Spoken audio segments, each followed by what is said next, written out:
memasuki sesi tanya jawab, kami telah menerima sejumlah pertanyaan dari para peserta. Mungkin yang pertama kita bisa mulai ke Mas Dodi Domba dulu ya. Oke. Ini Mas Dodi ada pertanyaan dari Pak Rahmat Hidayat.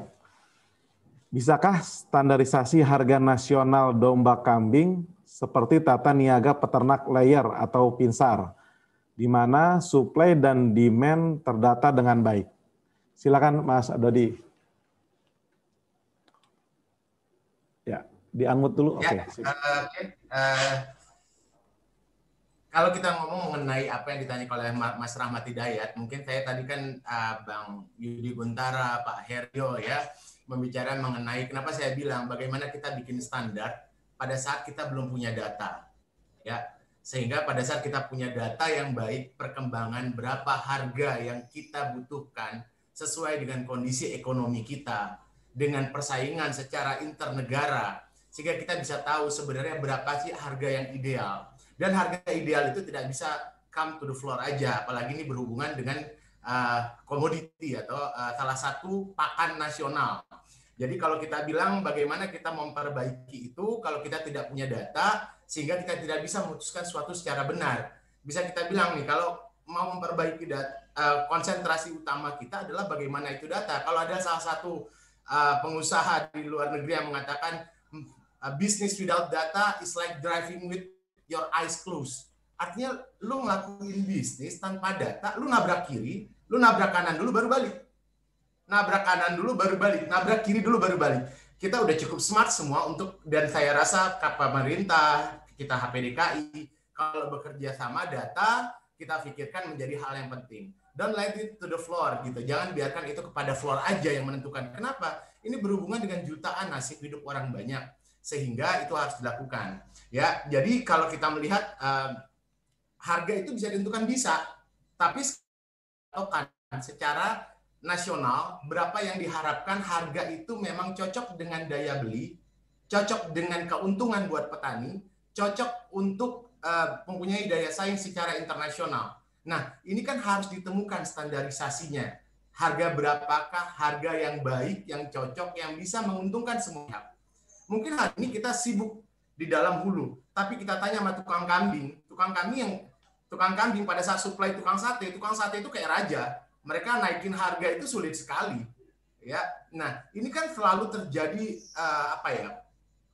suatu kondisi yang tidak menguntungkan semua pihak, sehingga perlu ada campur tangan untuk menentukan kondisi ini sehingga kedepannya jauh lebih baik. Tadi Pak Heryo mengatakan Bang Yudi mengenai, oke, kita lanjut yang itu tadi ya, mengenai harga. Jadi kalau saya terus terang dari pertama kali masuk ke dunia domba kambing, waktu itu saya ketemu dengan beberapa teman senior, nanya, Pak, bisa nggak harga ini kita samakan? Oh, nggak bisa, karena biaya produksi sini beda, biaya produksi sini beda, harga pakan di sini beda, harga pakan di sini beda, harga ternaknya beda, bibitnya beda. Apa yang mau distandarisasi? Karena bahan bakunya tidak terstandarisasi.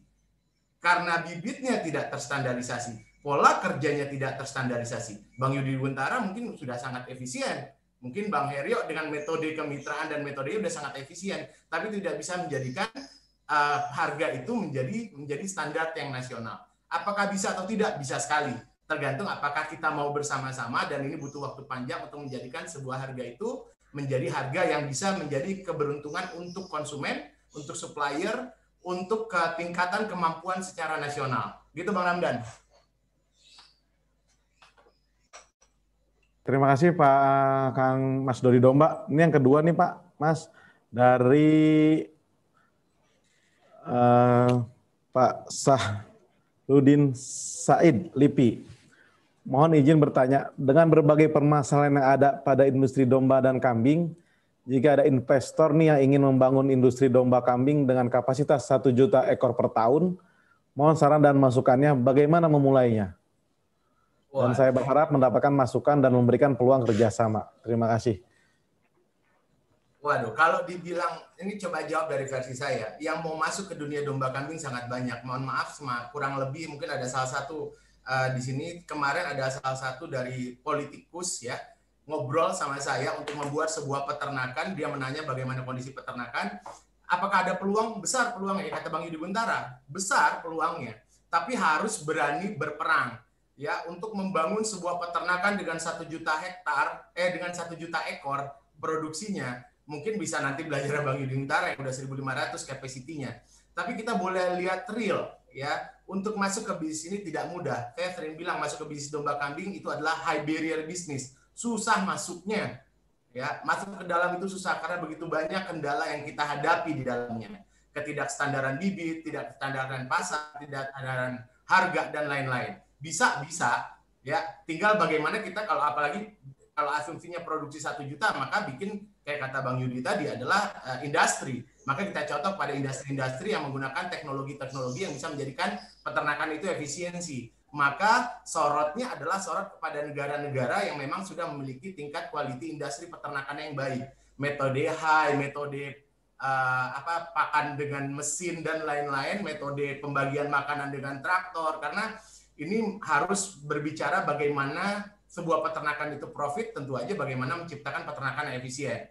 Kalau cara-caranya pasti harus belajar banyak, tapi menurut saya lebih baik belajarnya kepada sentra-sentra negara yang memang sudah memiliki peternakan dengan standar industri yang baik, sehingga mendapatkan quality peternakan yang baik pula. Kalau dari skala lokal, kayak kata Bang Yudi dan teman-teman tadi, kita belum punya nih standar peternak-peternak yang memiliki standar industri, yang adalah peternakan-peternakan yang uang sampingan.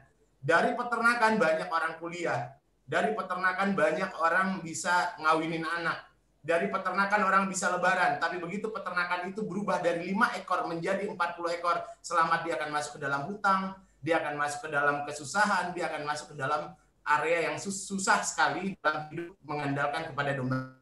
Mungkin yang terjadi, kenapa saya bilang tadi salah satunya adalah ekosistem bisnisnya yang lagi bermasalah gitu. Kalau bisa ya bisa. Mungkin itu dari pendapat saya. Mungkin dari Bang Hasan atau Bang Yudi atau Bang Aryo atau Pak Direktur. Terima kasih Bang Ramdan. Oke. Mungkin yang pertanyaan yang ketiga nih, Mas Dodi dari Rian 86. Bagaimana regulasi atau solusi untuk tidak memotong betina bisa bekerja kepada seluruh pelaku hilir, khususnya untuk mereka yang tidak terakomodir di organisasi? Karena banyak data yang tidak terekspos tentang pemotongan betina yang dilakukan oleh kawan-kawan di luar organisasi. Terima kasih. Mungkin bisa dijawab. Bang Dodi kebetulan anggota Aspakim juga nih. Main ini, Bang Rian ya, jawab pertanyaannya sulit.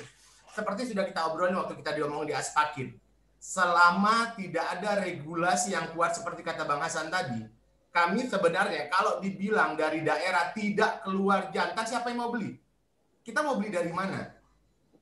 Pada saat waktu itu ada satu gerakan dari Jogja ataupun dari Surabaya bilang kami tidak akan kirimkan ke Jakarta. Masih nongol 2-3 belantik yang mengirim betina. Kalau kami dari Aspakin menentukan, misalnya saya juga anggota Aspakin ya, menentukan kami tidak memotong betina, sementara persaingan bisnis ada yang memotong betina, maka terjadi persaingan bisnis yang tidak sehat. Maka kalau mau betina itu tidak dipotong, sudah pasti potong jalur pengirimannya, dibuat regulasinya, sehingga tidak bisa keluar dari Surabaya, tidak bisa keluar dari Jakarta, dari Semarang atau dari Lampung. Selama di setiap pelaporan itu harus tertib bahwa tidak keluar, ya, maka itu mungkin akan terjadi pemotongan betina tidak akan baik. Mohon maaf, kemarin kami sempat ngobrol dengan salah satu teman peternak. Mungkin hari ini bukan waktunya kita ekspor. Mungkin saat ini waktunya dari Aspakin mengajukan impor, sehingga bibit-bibit kita ini bisa berkembang dulu, sehingga bisa menghasilkan 2 juta ekor dulu untuk 6 bulan ke depan. Karena kalau terus digerus dengan sumber peternakan yang ada, tidak akan mampu ke depannya. Sementara pebisnis Aspakin itu butuh terus ternak, bisnis ini berkembang terus. Hureka berkembang terus. Akhirnya kalau ini dibiarkan terus nanti, maka bola ujungnya adalah kayak kita dulu sapi, keluar terus, akhirnya kita tidak punya apa-apa. Dan kita pelan-pelan lagi merubah bibit itu. Jadi kalau kita ngomong regulasi, kita ngomong perbaikan secara nasional, kita butuh banget nih. Saya tahu Pak Sugiono adalah orang yang sukses dalam di BPU Baturaden ya. Sukses, saya pernah lihat peternakannya Pak Direktur di Padang ya, yang kayak di Australia. Luar biasa bagusnya. Mudah-mudahan dengan ada beliau saya punya harapan besar bisa memasukkan harapan-harapan kita untuk memperbaiki peternakan. Kenapa? Source-nya sama. regulasi yang kuat, kontrol yang kuat akan menjadikan semuanya teratur. Tapi kalau dibiarkan terjadi di lapangan, apapun terjadi di lapangan, banyak orang baik tapi lebih banyak orang jahat, gitu ya. Jadi regulator itu tetap berperan sangat penting. Bayangkan kalau masuk ke Jakarta ada 5 pintu dari peternakan dan setiap peternakan itu mengkat kalau ada betina keluar, siapa dari Jakarta yang dapat betina? Pelaku akikah akan mikir otaknya, kami akan membutuhkan jantan. Begitu dilakukan peternakan Jakarta akan bilang, oke, mau di stop ya dari Jawa nih yang betina. Oke, jantannya tersedia nggak? Oh, nggak tersedia juga. Kamu mau bisnis apa? Oke, solusinya apa? Kenapa? Waktu tadi saya bilang, sebuah gerakan itu harus memasukkan semua unsur stakeholder. Kita ngomong asmakin, oke, kami tidak akan mengeluarkan dari daerah kami semua jantan dan betina. Bagaimana bisnis kami? Oh, ada nggak solusi apakah terjadi impor selama 6 bulan ke depan untuk menjaga ketersediaan stok? Semua horeca, tapi hanya 6 bulan ya. Karena sukanya nanti jadi hobi. Impor habis 6 bulan, jadi 16 tahun akhirnya jadi impor berkelanjutan. Karena ini menjadi buah simal. Kita tahu pintu impor dibuka, maka itu akan terbuka terus. Maka ini menjadi solusi. Ada obrolan komunikasi yang baik, HPDKI kapan siap? Karena terus terang kami cinta Indonesia, Aspakin berdiri salah satunya adalah untuk kemandirian pangan nasional. Kami juga bisnis di dalam ini.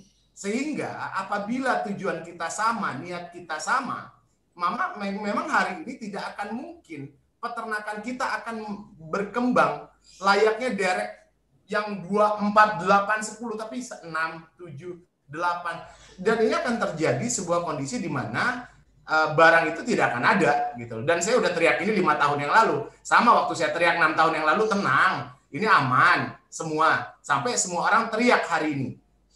Ya, kembali keamanan dan ketenangan itu membuat kita tidak real melihat keadaan saat ini yang hari ini udah sama dengan 5 tahun yang lalu. Jadi kalau mau melakukan sebuah regulasi, siapa yang bisa meragukan regulasi? Ya pasti pemimpin kita. Ya pasti dinas peternakan kita gitu loh. Maka semua orang akan teratur. Bukan begitu Bang Ramdan ya? Nah ini pertanyaan terakhir nih dari peternak Lampung nih Bang Dodi nih katanya. Bagaimana motivasi atau wejangan kepada peternak atau calon peternak untuk bisa istiqomah bertahan dan berjuang bertahun-tahun dalam industri doka yang memang belum stabil ini? Mungkin hanya sedikit aja. Jangan ya. Banyak-banyak tafakur bersyukur dari kelas gitu. Enggak, ya setiap bisnis pasti ada kendala. Dan setiap bisnis pasti ada ceruk. Kalau memang dalam bisnis utamanya kita masih berkendala dan kita masih bisa bertahan dalam bisnis ini, dalam sisi-sisi yang lain, bertahanlah sambil kita berharap dari keadaan ini semua akan membaik.